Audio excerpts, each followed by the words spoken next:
right. Good morning. Good morning. Good morning, everybody. Why are some people leaving the room instead of coming into the room? More coffee. We all need it this morning. The room is half full, but it means that people either had a late night or a little more drink than they were supposed to have. But anyway, you're visiting Africa, you're visiting Kenya. We like to enjoy ourselves, so hopefully the room will be full in a few minutes. Yesterday was very interesting from being reminded about Mugabe's quote that we are really pedantic about teaching a foreign language, which is English, instead of teaching agriculture in our schools, to being told how Africa and most African countries have leapfrogged, but yet internet penetration is still a big, big opportunity. And then we were taken through some frozen treats by Pepsi. And I think by that time, because it was rather hot, it felt like they needed to bring some samples into the room. I thought that's what they were going to say. You got some ice cream, you have some frozen treats, but they didn't do that. And Jackie came right after and told us we need to brush our teeth right after taking the treats. Those are interesting reflections from yesterday, but I can tell you I took a load of notes. My name is Nyambura Mambo. I'm happy to be hosting you this morning. I am the head of market research at Safaricom, the company that founded M-Pesa, which is probably the familiar brand to you. Welcoming you back today too, and I hope you have your notepads ready because we have a full day of insights and just challenging each other. It's very easy for us to sit in our offices and be locked in and think that we're doing the best that we could ever do until you get to a room full of other curious researchers and you realize you could be missing the 70% and you need to accelerate your growth. Yeah, then you need to transform. Our first session today is really about transformation in market research. It's how we are adopting AI and digital and tech. It's also how we are using hybrid methods to change our methodologies.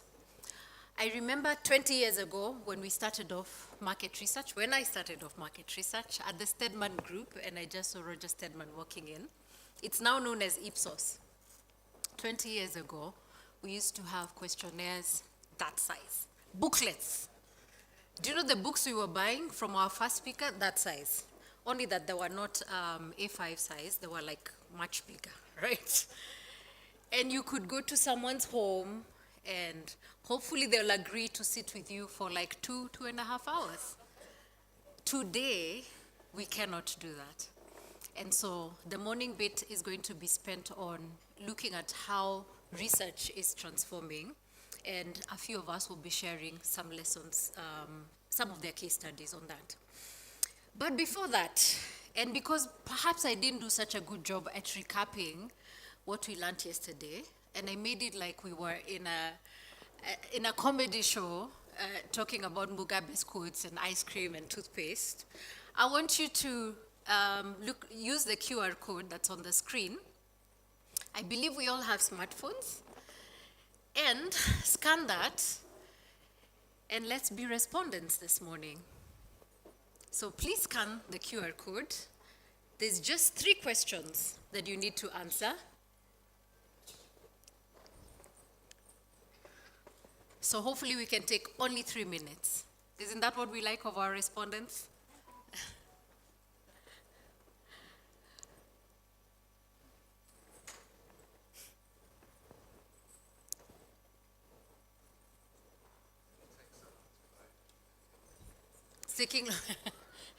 It's taking long to load. Okay, these are the problems that our respondents go through. Anyone in? Show of hands, anyone in? Oh, super. Okay.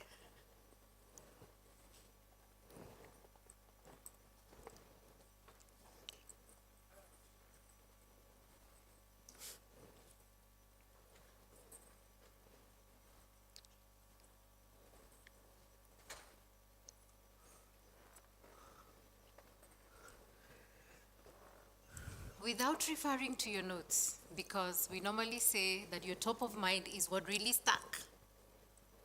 And it's what you probably will take forward, right? So without referring to your notes, please respond to the 3 questions.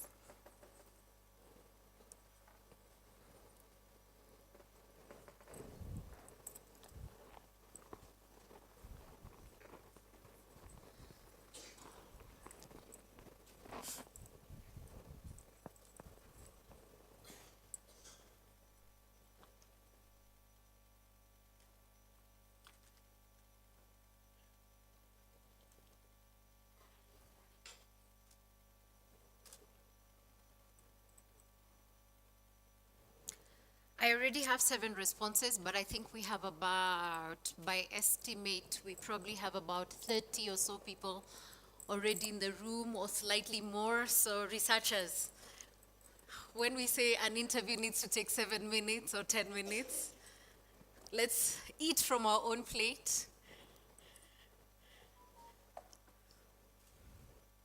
Average time is about 1 minute, 7 seconds. We have brilliant people, unless the digital bit is becoming a challenge, is it? Let's see more responses in there.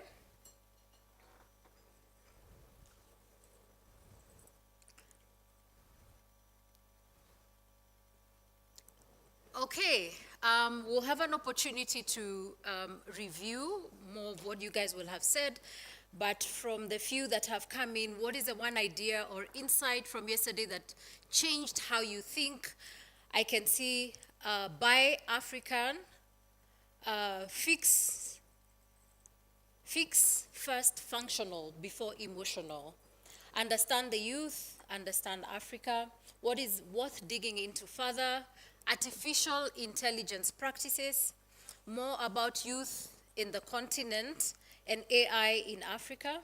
One quote or statement that stood out for you, which was our last question, is insights with the African context drive success. Think local and make it international. Think local and make it international. All right, that's what I have so far.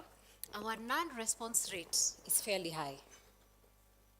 Why do we have a high non-response rate, guys? Did you manage to log in? Did you manage to log in? Who struggled? Who struggled to log in? Is it the network is just going round and round? Okay. We'll blame Safaricom, which is my employer. So we'll check on the connectivity. But the survey will be open, so you can just go in anytime and put in your responses. 2 exhibitors stood out for me. And they stood out for me because real time is becoming what we are all being asked. On the client side, our internal clients, so the marketers, the strategists, office of the CEO, they're telling us, Nyambura, working on data that is 30 days past is 30 days too late, all right? And so real time is becoming very critical. And I saw Kantar exhibiting something on a qualitative platform that's real time. And I also saw Actionable AI exhibiting something that would allow me to do NPS real time with rolled scores, right? So I really was impressed by those exhibitions. Now, to get more serious, and I know I made light of some of the topics that we discussed yesterday, a few things also stood out for me. The AI moderated surveys. Not because it's AI, but the fact that it actually followed the cue of the respondent. And there was proof that if we did that, we'd actually get something that is more reliable, the truth, the deep truth from that consumer or the respondent that we're talking to. I also was impressed by the money point from Nigeria. Of course, because I deal with M-Pesa on an everyday basis, and I also deal with NPS on an everyday basis. And in my company, NPS is actually a bonus determining metric. So it is very emotive. And I was very impressed at their integration of different sets of data. One of the things I think we really need to accelerate to as researchers is to actually integrate with internal data. We have started the journey to integrate different pieces of primary research, which means we are bringing brand health, we are bringing CX studies together, but we are forgetting to layer in the internal data, right? We really need to do that. A few other things stood out for me. The sensory hub. My biggest question on this one, if I was to answer my own questionnaire, was would it work for non-food type or non-drink type of products? So would it work in telco? Because there's sensory in the use of telco products and services. But how do we measure it? Because it's not food. So Jackie, that's my challenge to you, and let's have a conversation. Okay, as I said at the beginning, for me, 20 years later, I'm really impressed at how we have evolved as a team, as a profession. From 60-page booklets when we used to do the consumer beverage landscape, again with Jackie, I think that time it was TNS, and opinion polls that were so long because you're asking everything everything pastel, right? But today, we go to the consumer or to the respondent with 3 questions, and we're still able to answer the business question. So let's keep changing. We cannot stop changing. We really must stop. We must keep evolving because the world is also changing. So this morning, allow me to introduce our speakers, and we will be starting off with something that is very emotional. A number of the ladies probably would identify with this. The team from L'Oreal are going to be showcasing how they use different methodologies and brought them together, hybrid methodology, to answer a real human question. I don't want to leak what Abigail is going to talk about, but please stay tuned, because beyond the emotions that you will see in her videos, please learn about integrating methodologies to answer business questions. So Abigail, you're welcome. You have 15 to 20 minutes, hopefully, to teach us about hybrid methodologies. Karibu.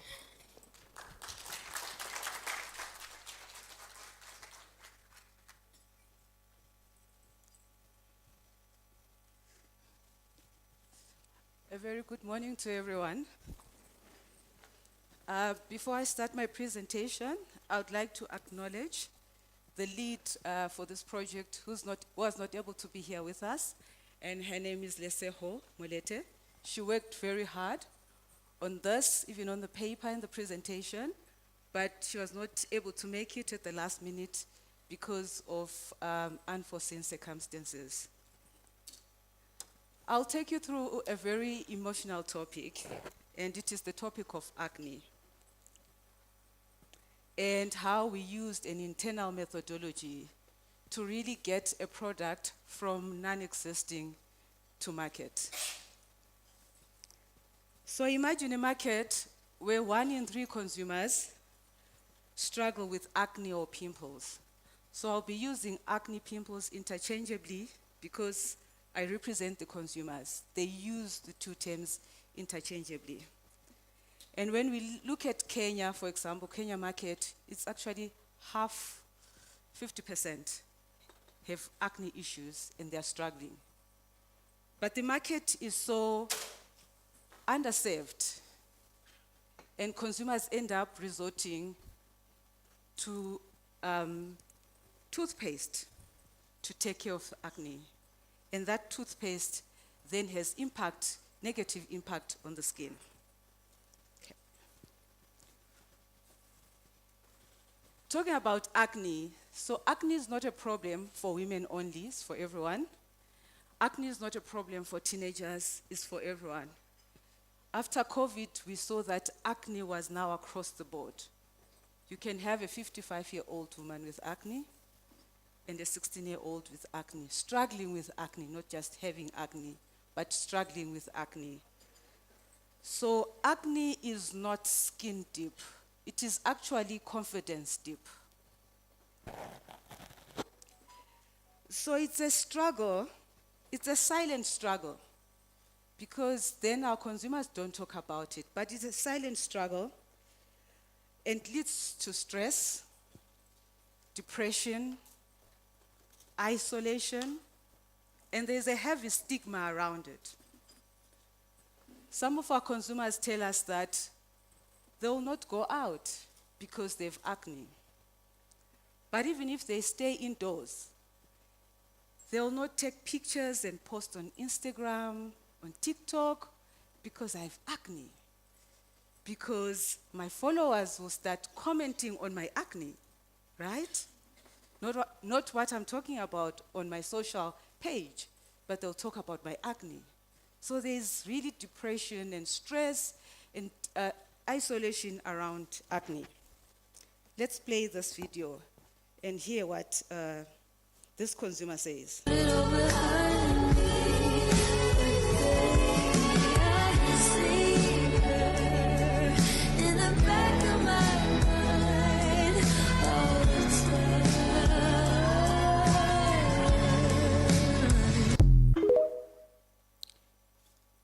She's not the only one. Simpiwe is not the only one.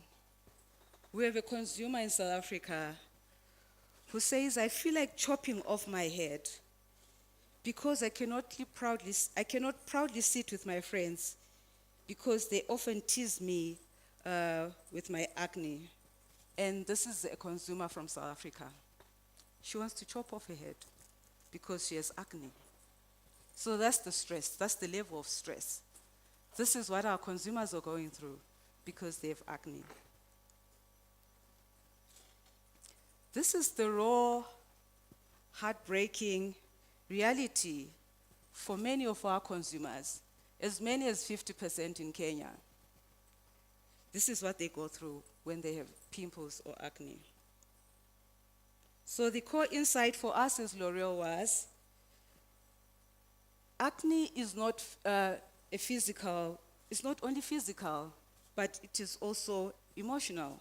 Like I said, there's shame around acne, there's social isolation, and then our consumers become so desperate, then they resort to household items that are harsh on their skin to deal with this acne. Because the household items they're affordable, because their parents were using toothpaste on their acne, their grandparents were using toothpaste on their acne, and it's available, so why not use toothpaste? So now as L'Oreal, we had this challenge. We had this issue that the consumers were going through. We needed to close the gap. I mean, we're number one in the cosmetic industry. It's our responsibility. We say we're creating the beauty that moves the world. We're creating the beauty that moves Africa. We need to move Africa. We need to create the beauty for everyone. Doesn't matter where you are in the world. So we needed to do that. And we took it upon ourselves as our responsibility. But we needed to have a methodology then to assess the potential products that then we could launch to close this gap in the market.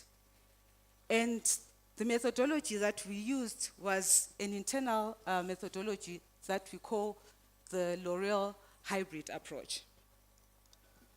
And what is this hybrid? What is a hybrid study? So it's when we evaluate a product from two angles concurrently. So the consumer experience, what people feel, and what they say, but also the scientific proof. So what we can measure in our labs. So for us at L'Oreal, market research is a science. It's a science. It's just as good as somebody who has done chemistry or who has done physics. It's a science, it's a social science. So we always view it from that angle. So when we speak to our consumers, we know we are scientists in it, and we need to understand the consumer experience. But we also need the scientific proof. So we also need the biological proof. So the components being the perception. What is the consumer feedback? And when we talk about consumer feedback with products, when they test products, is do they like the product? Why? Why not? Do they like the sensorial experience of the product, the texture, the scent? Why? Why not? Do they like the application as they apply the product? Because it's not about product, it's about the experience. Why? Why not? But also, we needed to match that with the objective assessment, which was the scientific measurement using scientific tools. So that at the end of the day, we have the biological truth to say it was like this, but after we've used the product, the skin is now like this, with the scientific evidence. So why hybrid? To have a 360-degree view, right? And combining the personal feelings, which is key, the emotions, but also the scientific facts. We always want our data or our launches to be backed by science, because that's our strength. So we needed the scientific facts around the project. So let's deep dive into then our case study. So now we had this challenge, and we needed to develop a formula or a product. Sorry, that's L'Oreal language, a product that works better, but works better than toothpaste. Imagine, in my 10 years in L'Oreal, I've never tested a product against our product versus a non-cosmetic product. But here we are, we have a big competitor, and that competitor is toothpaste. Shocking. It was my first time. Toothpaste. So we needed to be better than toothpaste. One thing that I love is that we said we want to respect the efficacy of toothpaste. We respected toothpaste. It was doing the work according to the consumers. But of course, there were issues around it. So we needed to respect that. Whatever we're going to offer our consumers needed to perform better than toothpaste and also deliver on skin health. So prior to engaging the hybrid methodology, we analyzed all the research that we had regarding toothpaste, regarding acne. What is it about acne? What are the issues? Toothpaste. Over 70% of the women were using toothpaste on their acne. That's huge. Might be higher even the serums that we sell at L'Oreal in terms of penetration, if it's at 72%, right? So more than 72% were using toothpaste on acne. We needed to understand that.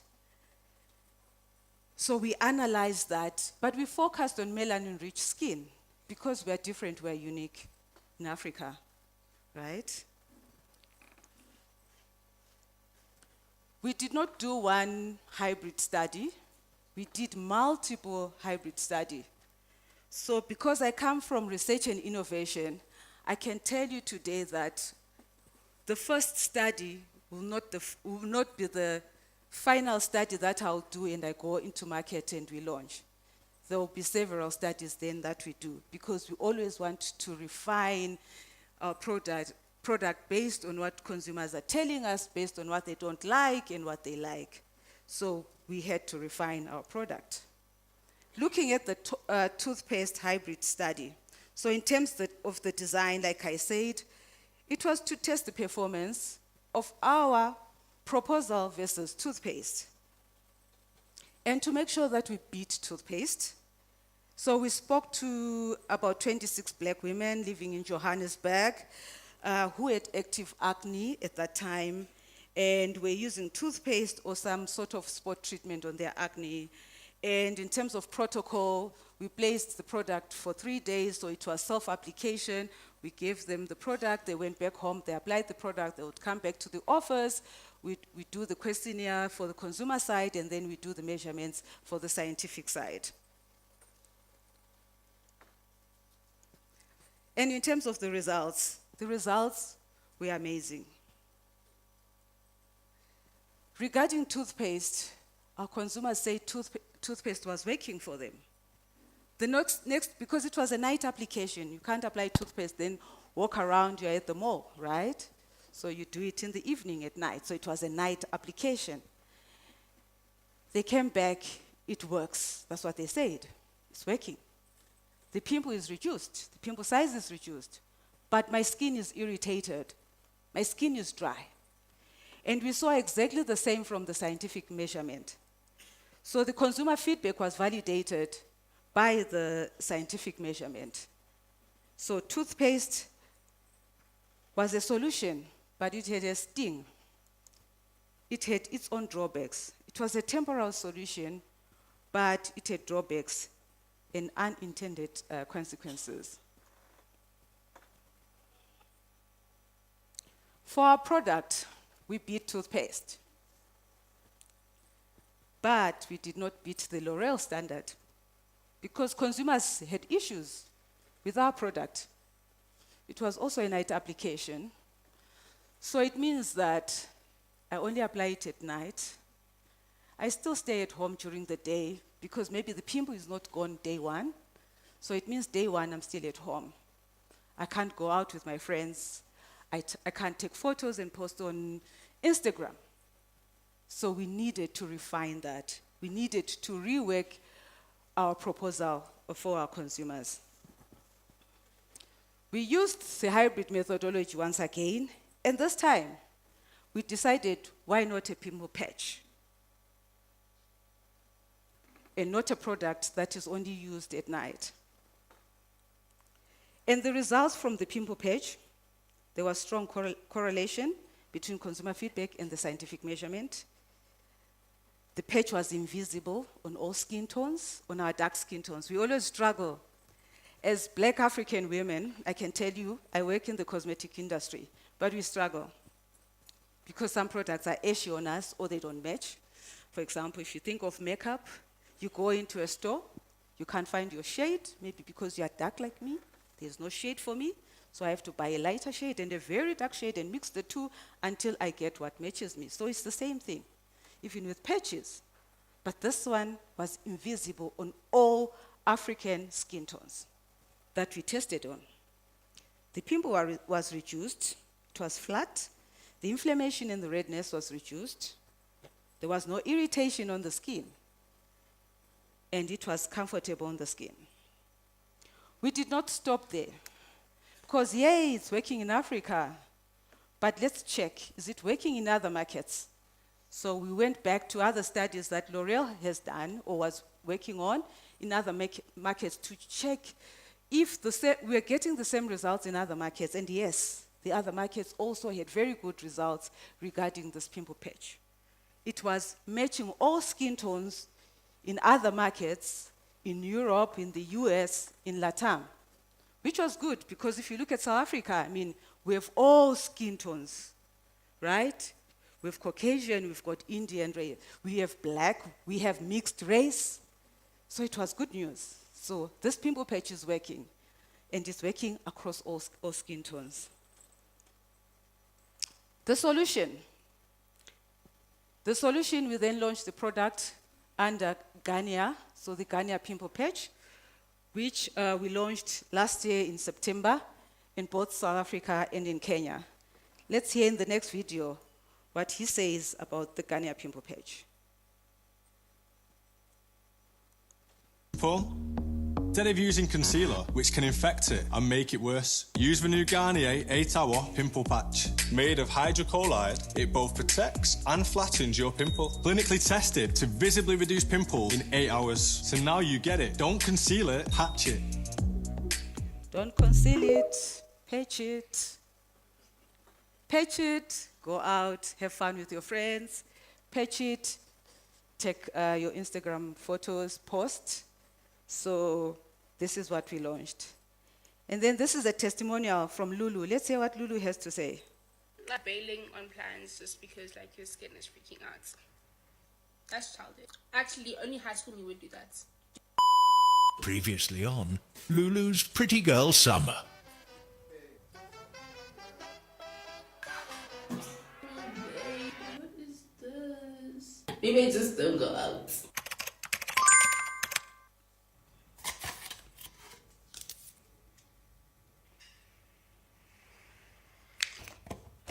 Growing up, I had the worst acne. Like to the point where, like, when I was talking to people, I could see that they weren't looking at me and they were looking at my skin. So I just didn't go out. Nice.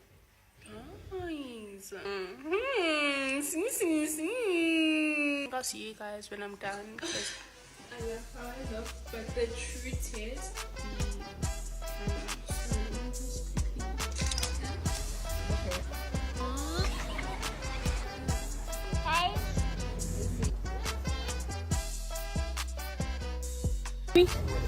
I can't see the pimple patches at all. really? Like, By Garnier, naturally.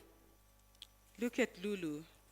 From not going out to going out and even taking photos of herself. So how did we translate the insights into a winning product and into communication? So, okay, sorry, the screen is not clear. So our consumers had the fear of being seen or judged, and the product offered them an invisible patch that was invisible on their skin tones, on the African skin tone, and it was comfortable to wear. And in our communication on pack, we spoke about the patch being ultra thin and invisible on all skin tones. Then regarding the frustration of home remedies that don't deliver, our product offers a reduction in the pimple size. You saw on pack it says 8 hours. So in 8 hours, your pimple is reduced. You use it in the morning, by the time it's 5 o'clock, you want to go out in the evening, the pimple is reduced. And our communication was it visibly reduces the appearance of blemishes. We also had the before and after pictures to show that before you use the patch, this is how your pimple looks, and 8 hours later, this is how it looks. And then in terms of the negative experience with harsh remedies, our product has no irritation, and in the communication, we spoke about the patch being a gentle, scientific, and safe solution. The business impact. So from a newcomer, launched in September of 2025, to a market heavyweight in 90 days. We sit at number 2 in the category today, and we are seeing month-on-month growth of over 100% with this pimple patch. We have good reviews on digital platforms, 5-star sentiments, and our consumers are talking about the winning trio. It's working, it's affordable, and it's discreet. Key learnings, seeing the big picture. So having the experts sit together and do a study in a hybrid study, that we are able to create a product that is backed by science, but also validated and loved by our consumers. It's very affordable, it's very fast. So you get to have the top line results as and when you are working on it because you are all together. It's scalable, so it's an internal methodology, but we can use it with other agencies. There are agencies here that we have done hybrid studies with, so we can do it with external partners. It's a smart path to market, so we get to understand our consumers, the perceptions and the science behind it, and then we get to have a clear roadmap of how to communicate our product in market. So the genesis of the strategy was realizing the most important promise wasn't just getting rid of pimples, but get rid of pimples without anyone knowing you are doing it. So at L'Oreal, Our mission is we are creating the beauty that moves Africa, and we are doing this through empathy and science. Thank you very much.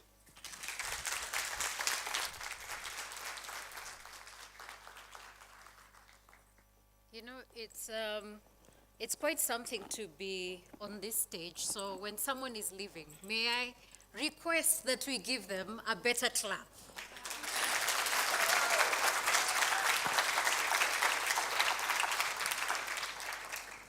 Something interesting from Abigail's presentation was the fact that they did end-to-end research, right? So it wasn't about insights, okay, business, you have it, go sort it out. You can see they partnered with the business from generating the insight to product development, to how it would go to market, and to actually the marketing communications. And I think I would bet that the work still continues to date, right? So the question and the challenge to us is where you sit. Are you just an insights generator, or are you a strategic advisor to the business? The beauty industry, I understand, is worth more than 20 billion euros in Africa only. So think the world, it's bigger than that, right? If you have teenagers or preteens, you've heard about the pimple patches. If you haven't had, it's coming very soon. So, and I think when I look at what my daughter does, sometimes I think they just wear it even when they don't need it. It's become like a symbol of something, yeah? Even when they don't have the pimple, they'll still put it. And it comes in all manner of shapes and colors. So it's a big thing. This is what we do as researchers and insights professionals. We influence trends, right? So a clap to you guys as well. Did you know that boys are also using pimple patches? They are using pimple patches, and so it's not just for one segment. Another thing I thought about when Abigail was presenting was the fact that this is the one industry where you're still allowed to profile people. In my research, within the telco and finance space, we're not allowed to talk about race. I cannot cut by gender, I cannot cut by age, maybe a little bit, because I talk about the youth. But this is the one industry you can still do that, so thank God, yeah? You're still enjoying that, because then it allows you several different cuts. All right, next presentation is by an economist turned researcher, Selule, and Luvo. Luvo tells me that for him, he loves those things that really challenge him. So when something is not working, that's when he actually stays up at night. Okay, where I've reached, I want to sleep, guys. So we clearly have different personalities. Selule talked to me about micro-insurance, or serving the underserved within the insurance business. I believe all of us here perhaps have one form of insurance, but think about the majority, 95% of people in Africa, or just think your country, actually don't have insurance. And they're going to be talking about what they did to enable a business to actually venture into that space. So, karibuni sana. A clap for them.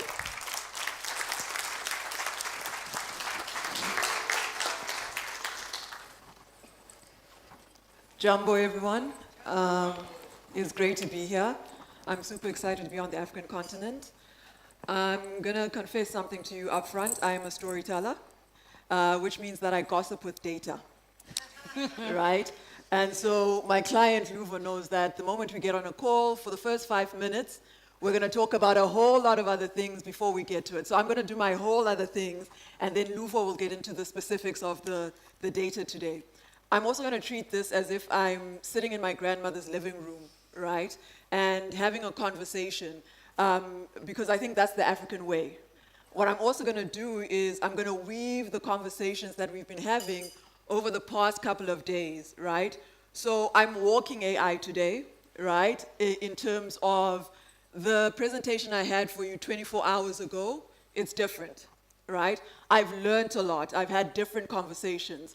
I think for all of us, we were AI before AI came.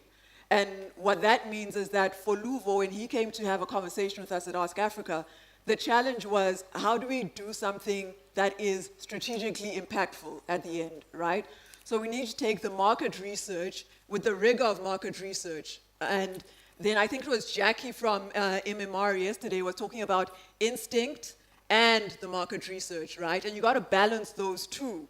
And we've been walking AI, all of us, right? In terms of we've been assimilating some of those. I remember the first time that I started working with AI, I couldn't just leave it to AI, right? I first did my analysis. I first did for qualitative research, for example. And then when I looked at AI, I was like, oh, I'm happy. I can see that it's doing both. But it gave me a sense of confidence that before AI came, we knew what we were doing, right? So for all of us, I think a round of applause, because we were AI before AI came along, right? But then again, I want to say it was an honor doing this for Momentum. My background is as an economist, and so I am very much interested in what drives the economy, and we know that 90% of businesses on the continent are informal and registered, informal businesses and registered SMEs, right? And what then happens is those people who run those businesses sometimes are the main person, right? It's a survivalist business. It's a key man business. If something happens to that person, a whole family is affected, right? In our context, a family is not just your child, it's your mother, it's your grandmother, it's, insurance has always existed on the African continent. And I want to apologize in advance about, with insurance, because I think maybe it was a bit empty in the Morning Post. People saw insurance on the agenda, and they thought it's going to be boring, so they didn't pitch up, right? But I hope we can make it a bit more interesting for you. But insurance has always been in the continent. When you have, multiple children, so that if something happens, that's insurance, right? If, for example, even now, when something happens in my family, if there's a funeral, right, we all pitch in. It is automatic in terms of insurance. So what then happens when we have new types of economies, right? We have now informal traders, we have SMEs. They need to be protected because the family networks that we had to insure us before are not the same when you're alone on a street corner selling things. So my role here is to just give you a bit more of the context of the why we did this, right? I think as Ask Africa, we do, for example, targeted group index, and we do it in South Africa, right? In terms of, we can tell you on almost to the street, right? In terms of, at a certain age, in a certain province, what media is being consumed by someone. So give us your profile, give us your client, right? And we will say, this client is looking at TikTok, right? Versus the client of your competitors is looking at Facebook. We have that in South Africa, but we didn't have it for Luvo on the African continent. So Luvo came and they asked for Namibia, Botswana, and Lesotho.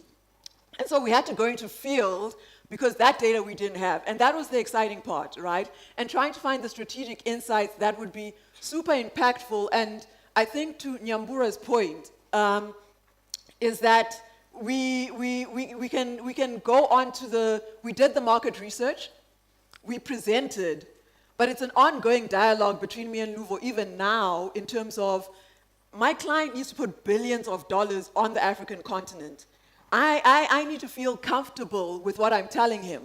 So as market researchers, yes, we're going to do our processes to a point, but then getting back to the instinct, there's a responsibility about, what am I actually going to say to you at the end? Where are you putting your money?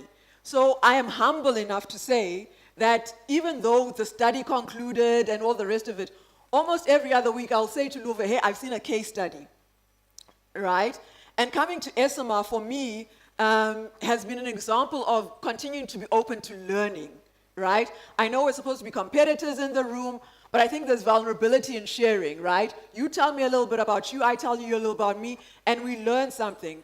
So I was very excited when our session chair, Nyambura, when she knew what our presentation was about, and she said, we're already doing this, right? We're already providing insurance to informal and registered SMEs. Did I forget to say that's what the study was about? I'm sorry. Okay, right? So what we did was we went out into the 3 countries and we're looking at how do you, what are the products? What do they need? But then it came to Kenya and I found out that Safaricom is already doing it for boda bodas, right?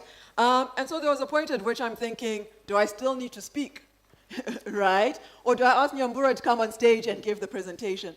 But the beauty and the glory of Africa is that when Nyambura said boda bodas, I'm half Zimbabwean. You might not be able to tell, right? So I'm like Simba who was in the room yesterday in terms of his name looks like one thing, but his surname looks like something else, right? And when you say boda to me, right, I think of the $10 that I give to someone who crosses the border to go and bring me peanut butter from my grandmother. Right? Not because it's organic, because they use fertilizer where I come from, but it's just I need my peanut butter in that way, right? And so I realized that as much as we were connecting on a level of the same product, but there's a difference. When she says boda here, it's motorcycles. When we say boda in Zimbabwe, it's something completely different. So as much as we want to say that Africa is the same, there's still a need for us to go country by country. And that's what we found in this research. Go country by country, Lesotho, Botswana, and Namibia, to understand the nuances that are on the ground. So in a nutshell, why did we do this in the way that we did? Because we still need to understand the nuances on the ground. So what I have hopefully done is maybe weave some of the things that I've learned in the past day or so, and therefore I can skip through some of my slides and immediately hand over to Luva about the study. Thank you. Awesome. Good morning, everyone. Thank you, Sekhule. I think I found a friend following our many engagements on this topic. Thank you again for the opportunity to speak today. This is a very important piece of work for our business. And maybe just to track back a bit more for additional context, the Momentum Group is a financial services organization in South Africa. It's based in South Africa, but we've got operations in SADC, in the UK, as well as in India. I'm part of the Africa business, and as part of the broader group, on a 3-year basis, we review our strategy to understand what our priorities will be for that planning period. For the 2025 to 2027 planning period, it became apparent, or rather as we were planning for that period, it became apparent that our traditional markets are quite saturated in Lesotho, Namibia, and Botswana, which is where we predominantly have our life and asset management businesses. Our traditional markets are predominantly saturated both with us as either number 1, 2, or 3 players in these markets, but also competing with other well-established financial services organizations. And it not only that, so there was that context of saturation, but also from an anecdotal point of view, our executives in country have appreciated how the informal market and SMEs are quite active in their communities, but we haven't spent enough time to really articulate what the size of the opportunity is and what we would be able to create from a product point of view to matter to those segments. So for the planning period in question, we resolved to make a concerted effort to do the research, to do the legwork, to understand what the opportunity is. So we started with doing some secondary research just to understand how big the opportunity is and whether it was something worth exploring or not. Concluding that, we then partnered with Ask Africa to then go on the ground to do the practical research across the 3 countries. You see it better on the screen. Across the 3 countries. Overall, we wanted to look at, like we mentioned, the SME market and the informal market, where SME is predominantly registered organizations with 1 to 30 employees. Again, remembering that these markets have small populations, so the version of medium is relatively smaller compared to global standards. Registered companies that pay taxes and are confounded by labor laws. And the informal market is more your 1 to 5 employees, not registered organizations, and um, not bound by labor laws in each of the countries. So we did that research across, for each country, it was a total of 100, split 50-50. Namibia had already done a bit of work to understand the SME market in their space. So the focus was more on understanding how does this informal market operate and what are opportunities that we could explore in that space. Saklula and team presented a very, very long, in-depth, in many sessions with our executives, just an overview of what the key findings were and what these country profiles actually look like, and focusing on the nuances that spoke to each of these countries very acutely. And I'll be sharing a few of those across the 3 different countries, starting with the profiles and the key takeaways. And maybe at this point, I'll just mention that this was concluded late last year. The actions following the takeouts is what we'll be prioritizing over the balance of both this financial year and the calendar year. So in Botswana, yeah, I see it's very difficult to see from down there. In Botswana, we have a community of high-earning, sophisticated SMEs with mobile-friendly, informal businesses. What that basically speaks to is the reality that both informal and SMEs relative to the 2 other countries generate a lot more revenue than the same in Namibia and Lesotho. So there's a lot of revenue available there. They also have a greater disposition to, or interest to, saving should the right solutions be available. Most of them have a relatively long tenure in terms of existence, and also the people who are running them, particularly in the SME space. So it's usually older people who are looking to manage their post-retirement or have a post-retirement plan, essentially. So the solutions are quite comprehensive and very sophisticated in the nature of the businesses as well. But in the SME market, there's an openness to engaging and driving or getting support through mobile solutions. Yeah, so that's a bit of Botswana, some of the key takeouts there. In Namibia, we have trust-reliant insurance adopters with less business process and in the informal market.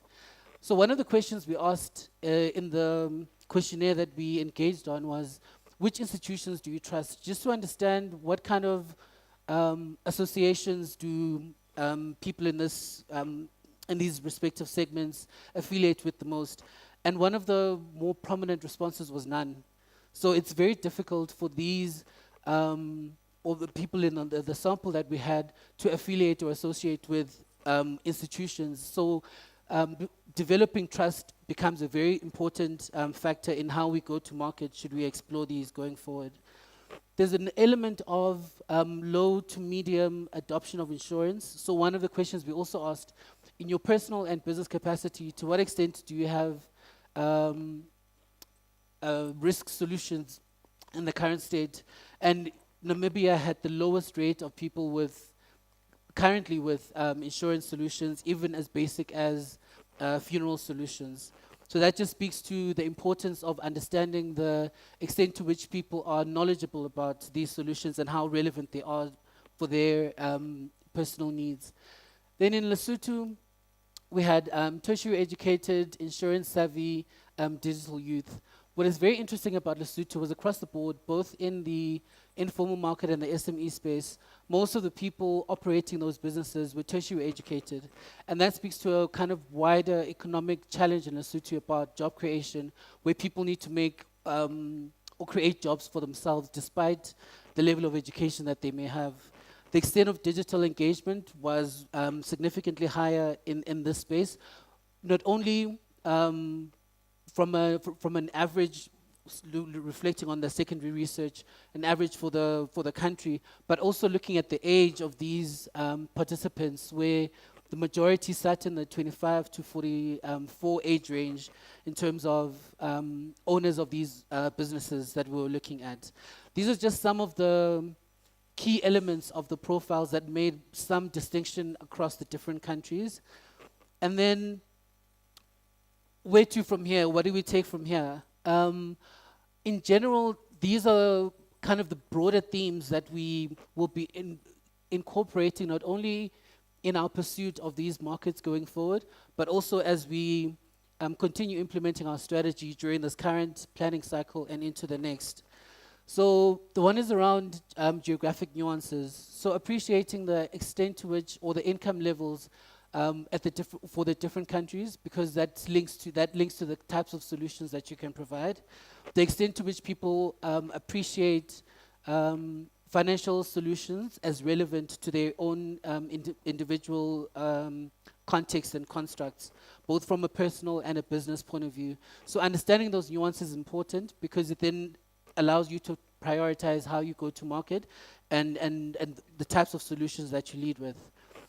Another component is around community insurance. The African proverb, as I was reflecting on the presentation, I'm reminded of umntu ngumntu ngabantu, which is what we say in Xhosa, and it essentially speaks to the fact that I am because we are, and I think Sihlule also referred to this earlier. Similar to the construct in South Africa, where you've got a lot of, it's twofold, right? The role that each individual plays in the community that they're a part of, but also how that community supports the individual in the respective life events that take place, both from a savings.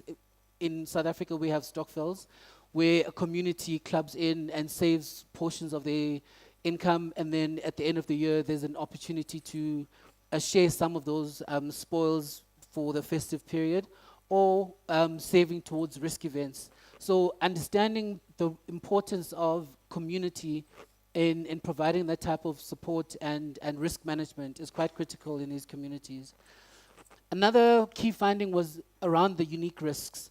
So not only is it important to appreciate the location of some of these businesses, but how they structured themselves, where there aren't as many exit signs kind of guiding people out should something unfortunate happen. So as an organization that would want to provide solutions at a mass scale in this construct, how do you think about that without over complicating the risk that you lay on the product, so that the product continues to be affordable for this segment? So really the importance of understanding the risks that exist and the types of risks that you can solve for is quite critical.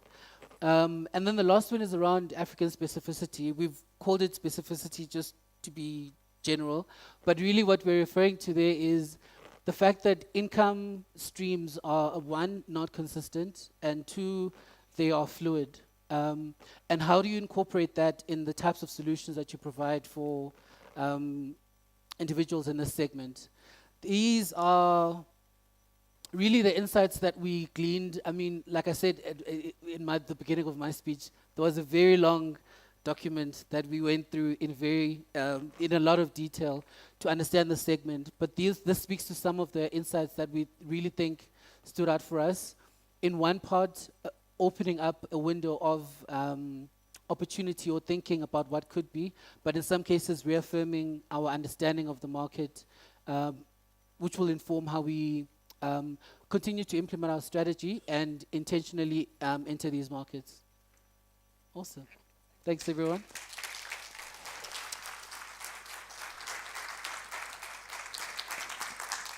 Thank you very much for giving them that hearty clap.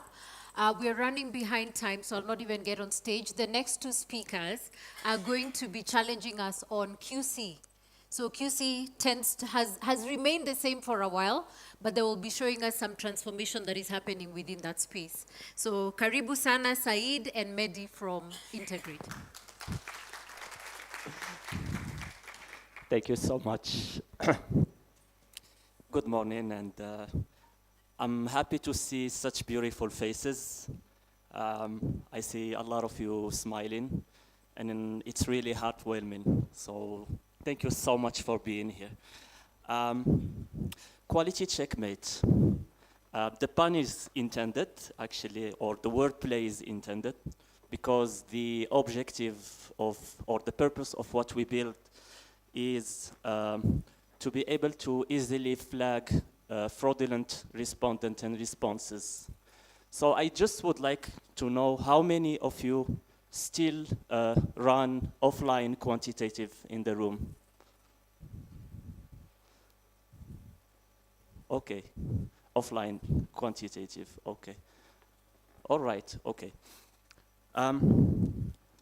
Actually, as per the latest SOMAR report, quantitative offline studies still account for more than 70% of the business. And what's striking is that in 2024, it grew by 9 points of share. So this means that offline studies still have their importance today. And actually, it also emphasizes the reason why such a tool is of great relevance. So at Integrate, we had and we still have big ambitions to grow. And you can imagine that growing the business always comes with complexities. So the more you scale up, the more you need to streamline your processes. And quality controls is, or quality control is one of the processes that needs to be streamlined. And the objective is to be able to have a real-time quality control, objective and transparent rules that we can follow. And all of this for the sake of making sure that researchers spend more time with the clients, understanding their issues and their pain points. And that's the purpose of Quality Checkmate. So it's a technology-enabled tool that allows us to streamline the quality controls. And the objective, again, is to make sure that the researchers spend time on the tasks that matter the most, meaning having impact on the client. I will start straight away with the impact we had. So since we rolled out the solution in early September, all of our projects, be it offline or online, are monitored through the platform. And as per an internal assessment, nothing scientific to be honest, as we are all researchers, but we need to have a sense of impact. The stakeholders reported about 50 to 60% decrease in the time they spent on quality checks. Part of it is perceived, part of it is real, but the impact is here. And one interesting thing is that, and we'll not hide from that sometimes quality issues push you to rework fieldwork. And we haven't witnessed a single case of rework during the last quarter. And most importantly, we felt like researchers were more confident in the way they build reports, they convey insights to their client. And one interesting thing we have discovered, throughout the way is that the moment we include small decks about Quality Checkmate, how it works, it significantly increases our chances to win the projects. So this is for the impact. I would like to share with you, how this journey commenced. Actually, we were very aware of the challenges and the issues we had with quality, again, be it for online or offline studies. But we kind of were helpless. We knew what needed to be done, but we lacked the technological capabilities. And in 2023, I think, ChatGPT was released. And to be honest, it was a blessing, because not only we used ChatGPT to help us, in the research process, generating insights, automating open-ended answers, translating, etc. But we also use it to build our own applications. So we did that back in 2023, where, ChatGPT was still at like a rudimentary stage, yet it was powerful. And we had like a very simple model where we will take the survey script, we'll inject it, and we will flag what answers need to be controlled. So it was purely used for flagging straight liners as well as speeders. And then things evolved, and let me share with you the current state of Quality Checkmate.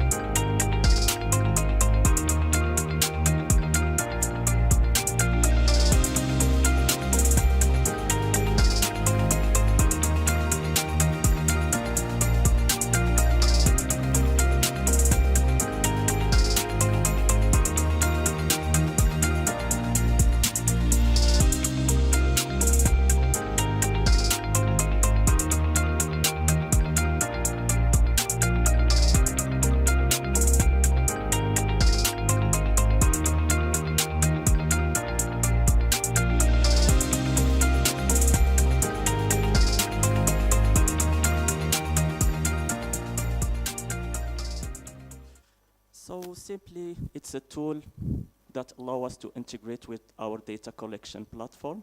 We can see all the projects. We can also see the performance of each interviewer, each field work team. It can also be used to track online studies. We have informations about the panelists, about the panel. And what's interesting is that we can get those KPIs to help us identify what are the trusted panels that we can use, which panelists we can easily, exclude from any study. So it includes a whole range of measures, not only straight liners or speeders, but we are also able to identify whether open-ended are gibberish or not. Do they make sense? And what's interesting also is that the tool we use has a silent recording feature, and we use machine learning to detect whether there is a human voice or not, what is being told, etc. We track GPS coordinates. We also have measures about the engagement of the respondents or the field worker. So this is just to give you an idea about the tool and its features.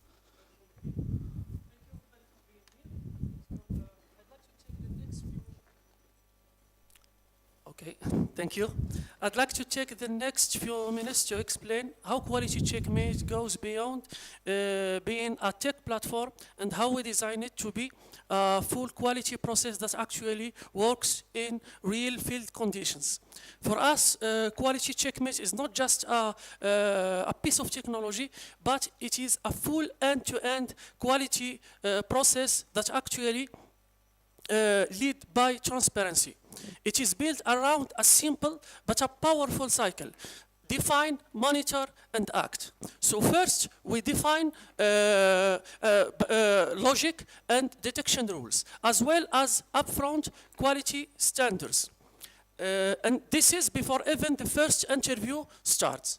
Then we monitor continuously quality during fieldwork through real-time quality check, interviewers evaluation, and also detection rule refinement. And finally, we act when issues appear. Corrective actions are taken immediately through the system automatically or manually through our operations teams or also through supervisors. And this turns, in fact, quality control not just being a post-field exercise, but an active and ongoing process. And to build such a platform and such a process in real life comes, in fact, with concrete challenges. The first challenges that we faced was the trust with our fieldwork partners. At the beginning, quality scores and also automated flags were being sometimes questioned. For example, they ask question like, why is this interview rejected or deleted? Or why is this interviewer penalized? So we face this challenge by, of course, being full transparent with our fieldwork partners, and this by making KPIs and also rules visible and also explainable. So once our partners understood the logic behind, discussion with them become more constructive instead of defensive. The second challenge that we faced was around decision boundaries and thresholds. And this is, in fact, emerged a lot of debates and a tough debates. For example, what is too fast? When we are talking about survey durations or question duration. And also how GPS reduce is acceptable, or when is a recording considered as valid. So for us, we face this challenge by, and of course we learned that alignment must happen before project kickoffs, not during crisis. And today, thresholds are agreed upfront with internal teams and of course with our partners. The third challenge that we faced was platform adoption. Like you know, a tool can only create value when or if it is used systematically. So this required a heavy follow-up, a training, and also sometimes changing habits when you are working with such tools. And of course, we face this challenge by shared access to the platform and also providing downloadable QC reports like Mehdi showed in the video. So this is so that everyone, of course, from our project managers to our partners to our client, could see and use the same reality. And once this foundation is clear, so then we can looking forward. And looking ahead, of course, we are now going from reactive quality control to predictive quality management.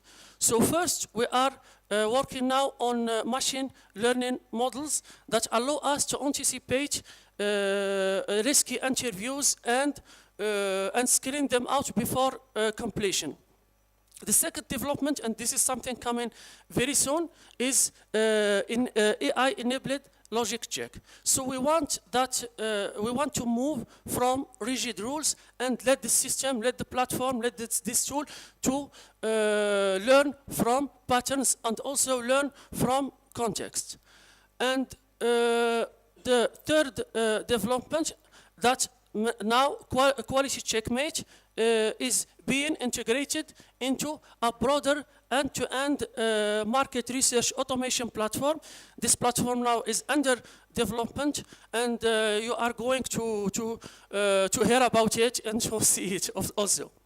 So for us, and beyond technology, there is a deeper philosophy how we see innovation, in fact, in Africa. So for us in Africa, technology, we think that it works better as a transformer, not a disruptor. And also, our objective from the beginning was not to change or replace proven research methodologies when we are developing this platform, but we want just to strengthen them. And also, we don't want to bypass people or processes, but we want to support them, and that's why we have a team of operations that they work with Quality Checkmate. And of course, before I say thank you, I want just to to add one final point that in fact Quality Checkmate was developed and shaped by a diverse African team, people from Morocco, Benin, Herman Agusa, wonderful guy. In fact, he is our full stack developer, and also Ayman Riyahi, he is from Tunisia and he is the UI designer. So this diversity, in fact, helped a lot us to build and to reshape something grounded and operational. And thank you very much for listening. Thank you. All right. Thank you very much. You can stay on stage. Guys, we're going to have questions now. So I hope you have the toughest ones for the 5 of them. Pick your mics. So we'll open it to the floor for questions. There's already one there. And Kimanzi on this side. We can start with those two. Thank you. My question is, I have to introduce myself. Sabina Kumeda from Borderless Access. My question is for Mamnube L'Oreal. So I do hear you as an acne sufferer myself, having grown up using toothpaste, bicarbonate of soda. However, there are also deep cultural, elements of taking care of skin. Coming from KwaZulu-Natal, we use the red mud, as mask, face mask, for example, and they are, how has L'Oreal, been looking at ways across, from the southern all the way to the North Africa of incorporating those very cultural but also very true and also very unique ways of looking after or taking care of the African skin, because L'Oreal in essence is still a European company, and as you said, we struggle, us dark-skinned people, to find the foundation that's right for us, or skin care, that's relevant for the African side. What is L'Oreal's contribution in acknowledging and also incorporating our traditional elements of skin care? Thank you for the question. So to answer you, I want to start off by saying that as L'Oreal, we have research and innovation offices in South Africa and here in Kenya. So we have African formulators formulating for Africa, with Africa in mind, but also for worldwide. So in our team, we have a team of my colleagues that are in advanced research. Their role really is to investigate the local raw materials that are there that can be used. But the challenge sometimes that we have is that the raw material, we might not be able to use it. So it might be something cultural, but we might not be able to use it. For example, if it's related to food, we cannot use it in cosmetics, because then we are taking away food from the community. So they look at all of that. And some of them actually, the traditional remedies are actually harmful to the skin or harmful to your hair. So there is that as well. But our role is to educate our consumers in what they can, regarding what they can use and what they can't use, and the impact or the negative impact of some of these natural ingredients. So natural doesn't mean good always. All right, we had another question. Thank you for that. Josiah had a question.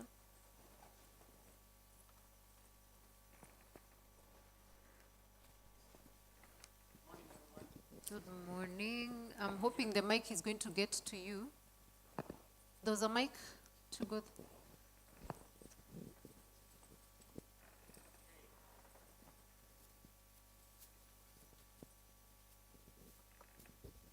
Right. My names are Josiah Kimanzi. My question is to L'Oreal. It's also a compliment as well, and probably Unilever.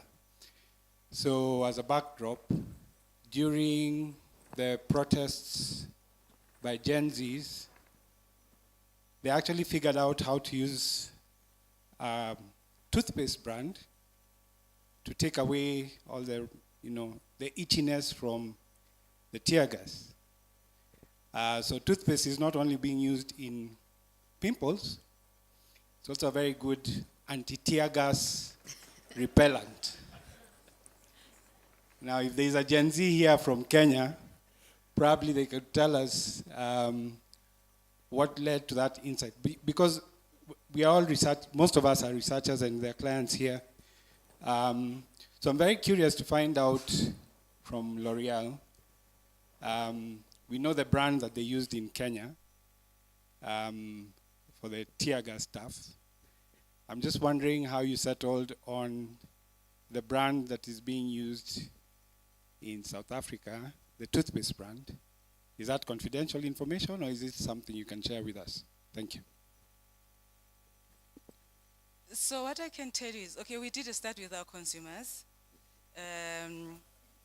with MDI actually. Where are you, Kristen? We did a study with you, an engagement study, just to find out what the toothpaste they're using.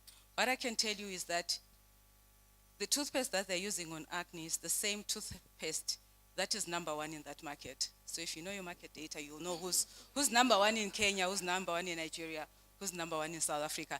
That's the toothpaste that they are using. All right, I saw a hand up, Sharon. Okay, she has the mic, you can shoot.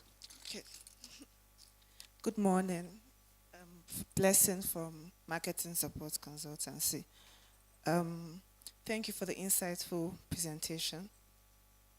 Given that Botswana, Namibia, and Lesotho have relatively stable regulatory environments, how transferable are your findings to larger markets like Nigeria and Ghana? Because I'm not close to the regulatory environments in those countries, I don't have a direct answer to that question.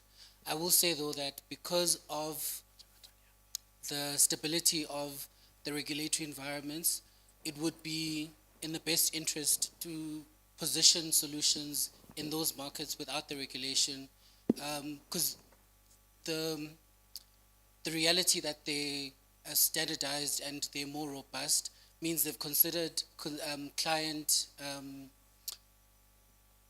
protections sufficiently. So transferring our solutions into those markets would be an easier fit or more beneficial fit for clients. What would need to understand more is the cultural nuances that inform how people make those purchases, what the requirements are for funeral and life cover, and factor those in. But from a standardization point of view, I think what you said now implies best practice kind of being adopted in the countries we would move into if we were to move into other countries, but then obviously do the local research to understand the relevant nuances. But at this point, we haven't actively looked at exploring other markets. So it's just, let's expand what we have and do it better for more people. All right, thank you very much. We have a red light on the screen you guys cannot see. We're being told time is up. So I'll request that you interact and ask your questions to this team during the break. So thank you very much, and a clap for you.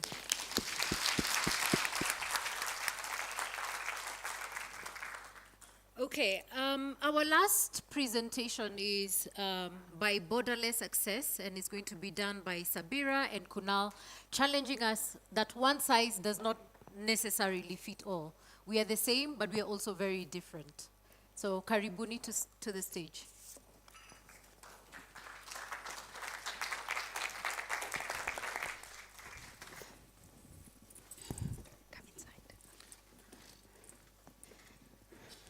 Thank you. Good morning, Jumbo. So, honestly, there are a couple of things only I've learned in the last couple of days in Swahili. So, we are quite excited to be here at the ESOMARC, the first ESOMARC conference in Africa. Unfortunately, you can see our third presenter, our beautiful client Simone, could not travel to the conference. She had to be hospitalized. So, but she has been an integral part of this journey with us. Today we are here to discuss about why most of the brands falter in terms of adopting global strategies and making it, more local, and how AI can be harnessed along with human intelligence to tailor those strategies to make it more relevant to the local consumer. Now, Africa offers the highest growth potential globally. It has the fastest growing youth population, and it also has, a rapid urbanization and a fastest and accelerated tech adoption exposure, which kind of gives an opportunity for the brands to derive maximum from the African consumers. So, Africa as a continent has the highest potential. But most of the brands, or the global brands, where the falter is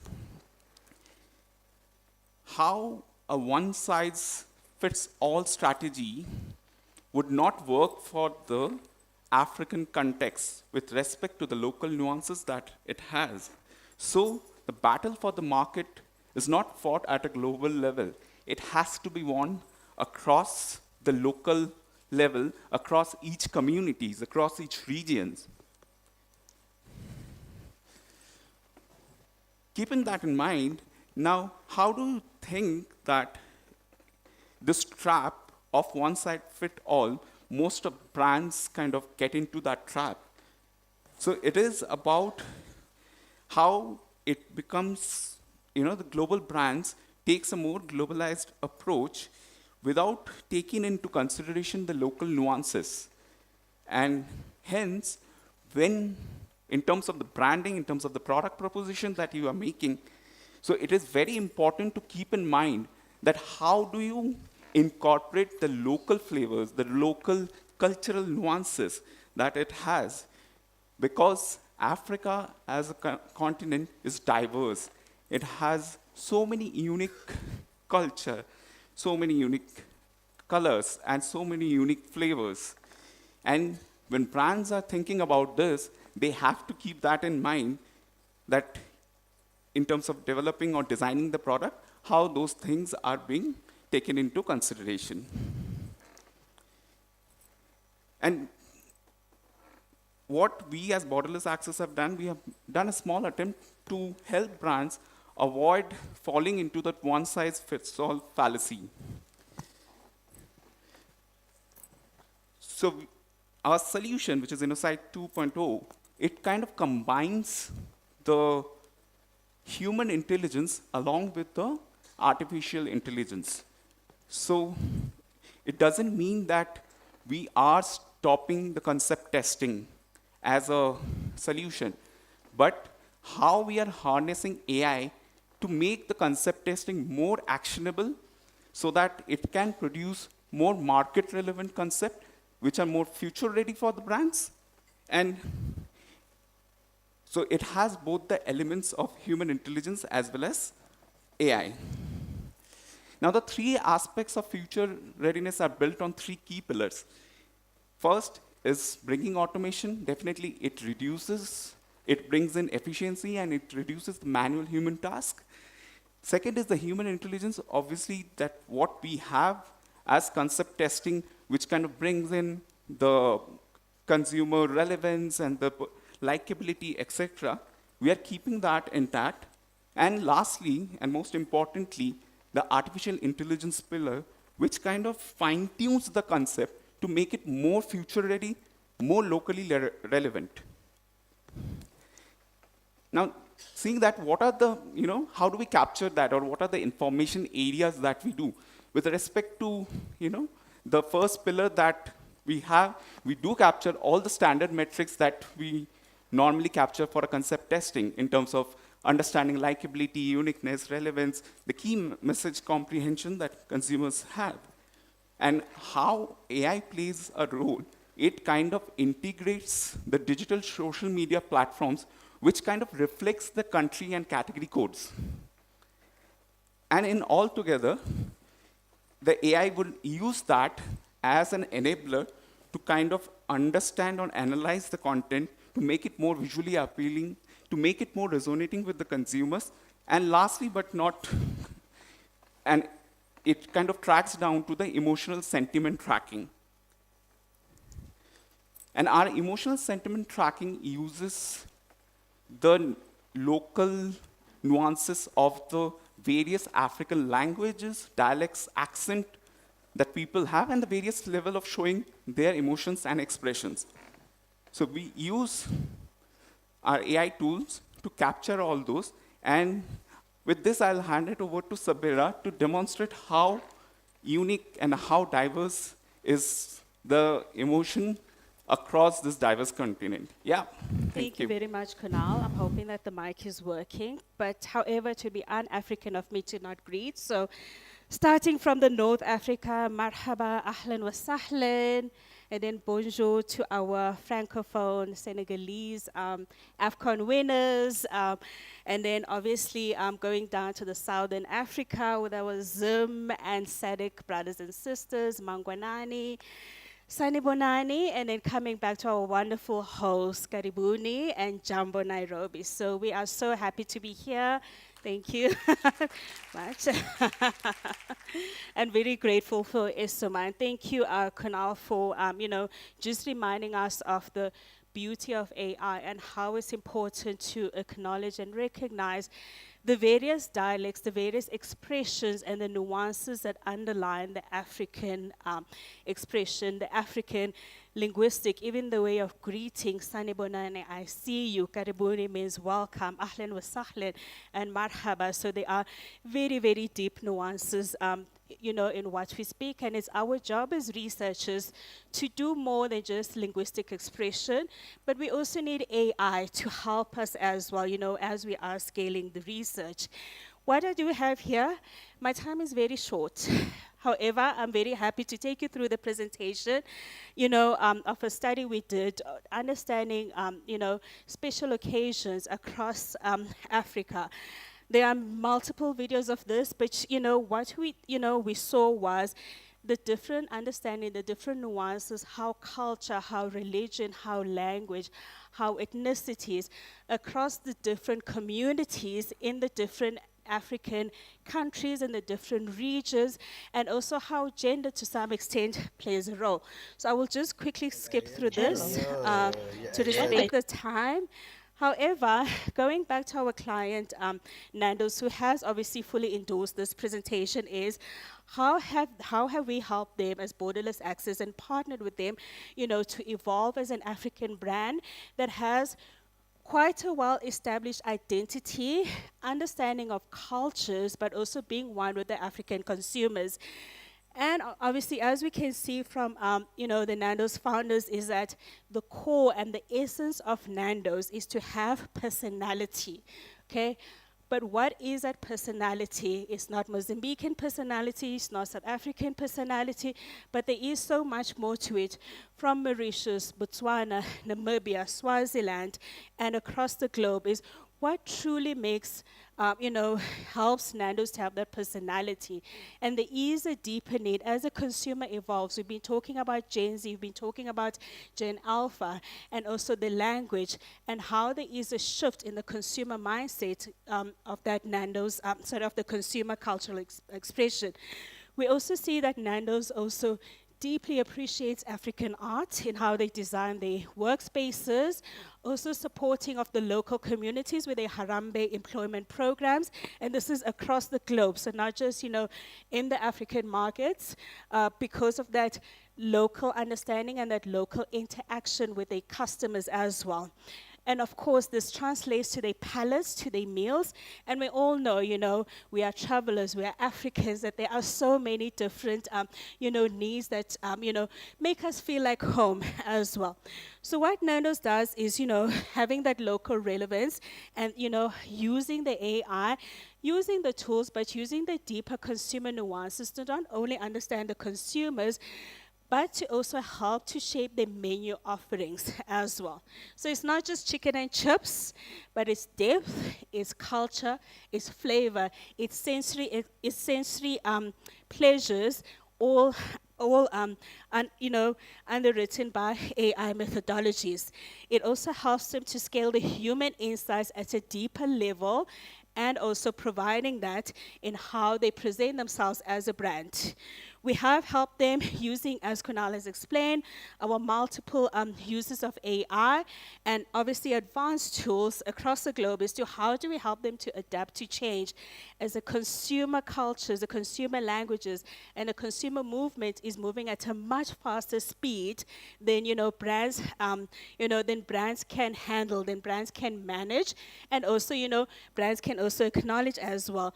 It is quite important that we maintain relevance and, as our presentation says, definitely not a one-size-fits-all, but we are also very proud to represent, a brand that does, that's a local, a very South African, but also truly African brand that has scaled to global levels as well. So we are very happy, to chat to you further and share more of our presentation. Thank you. Okay.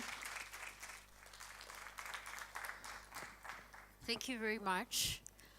Our time, or rather my time, on the stage is coming to an end. And I want to leave you with one challenge. Each decision that we change in the boardroom is how we measure our success. Not by how many reports we have given, not by how many respondents we've talked to, not by how much revenue we've made. It is every boardroom decision that is changed or influenced by the insights that we give. So it's Energizer time. So ready to dance? And all those things that they made us do yesterday. So Ask Africa, thank you for bringing this creative guys and reminding us that we don't need to be stiff. Over to you. Good morning. Morning, how are you? You all good? I can sense the energy is way down now. Yeah. We need to do something. So for that purpose, just let's stand. Let us all rise. Yes. We get that energy into the room. So for starters, we're going to do something simple, something very simple. When you touch your head, you say ba. Say ba. Ba. And I need to hear you guys. You can do better than that. Say ba. Ba. Ba. Ba. Better. And then badu. Badu. Badu. Badu. Ba. Ba. Badu. Badu. Ba. Ba. Badu. Badu. Badu. Badu. Badu. Badu. Badu. Badu. Badu. Badu. Okay, so you go with me. You do what I say, don't do what I do. Okay, you ready? 5, 6, 7, go ba. Ba. Badu. Badu. Badu. Where's Badu? Where's Badu? Where's Badu? Okay, one more time. Ba. Badu. Badu. Badu. Badu. Badu. Badu. Badu. Badu. Ba. Ba. Badu. Badu. Ba. Ba. Badu. Ba. Ah, ladies and gentlemen, that's nice. I get you. Okay, for today we're gonna do something simple for the movement. You put your right arm, right 1, and left 2. Turn it around 3. The other side 4. Bring it back 5, 6. Your head 7. Your head 8. Hold your waist and the waist, and then give me a round to the other side. Wow. Yeah. You change the other side. You wanna try one more time? 5, 6, 7. Go. You step, change. Hit the head, the waist. You go round. And now we're facing that direction. We start again the same thing. And we go right, left. That is amazing. And change to the other direction. Yeah. Yes. And we go one more time. And 1, 2, 3, 4, 5, 6, 7, 8. And 1, 2, 3, and my guys, you guys are good. DJ, give me music. I don't need to go on this guys. You all know Macarena. Let's have fun, ladies and gentlemen. We go. Dale tu cuerpo alegría Macarena, que tu cuerpo para dar la alegría cosa buena. Dale tu cuerpo alegría Macarena, Macarena. Dale tu cuerpo alegría Macarena, que tu cuerpo para dar la alegría cosa buena. Dale tu cuerpo alegría Macarena, Macarena. Dale tu cuerpo alegría Macarena, que tu cuerpo para dar la alegría cosa buena. Dale tu cuerpo alegría Macarena.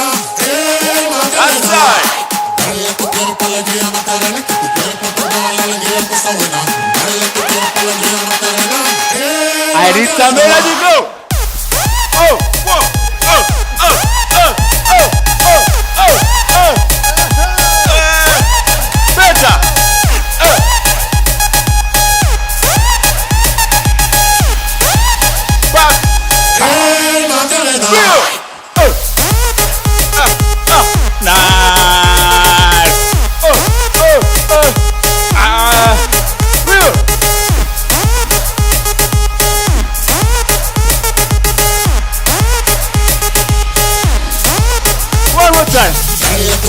alegría Macarena, que tu cuerpo para dar la alegría cosa buena.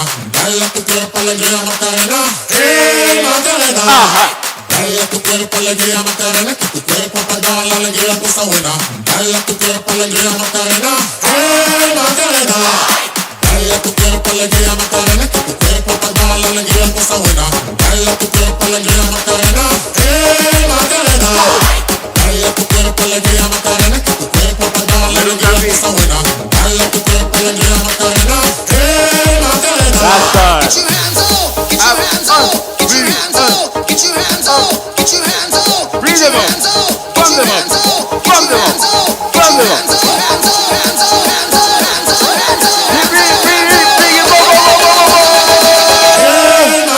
That's good.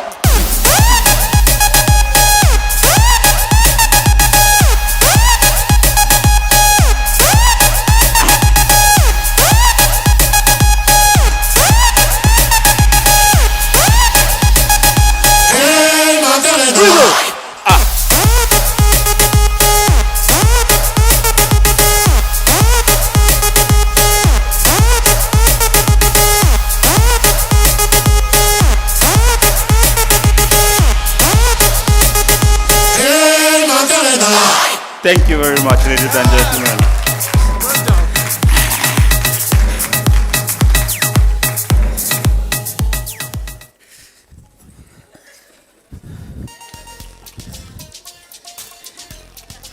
Thank you.